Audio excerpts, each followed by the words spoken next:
Nou hebben wij daar onze reguliere instrumentaria voor. En we kennen het medewerkerstevredenheidsonderzoek, integriteitsmeter en ook het sociale jaarverslag. Dus daarin zullen ze ook structureel geïnformeerd worden over de voortgang van het proces. Maar ze willen ook aan de voorkant graag weten, wat gaan we precies doen? Je bagatelliseert behoorlijk de mensen die deze problemen hebben aangekaart en die nu tussen de wal en het schip dreigen te raken.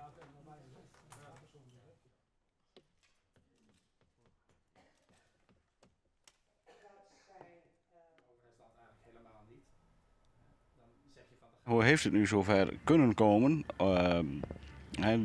dat die misstanden allemaal hebben plaatsgevonden? Dat hadden we wel heel graag willen weten. Als mij dit was overkomen, dan had ik de pijp aan Maarten gegeven. Ik zie geen reden om aan de hand van de conclusies en aanbevelingen van het rapport op te stappen. Ik heb niet inzichtelijk over welke meldingen het exact gaat in het rapport van Berenschot. Dus het is een beetje lastig om daarop te reageren.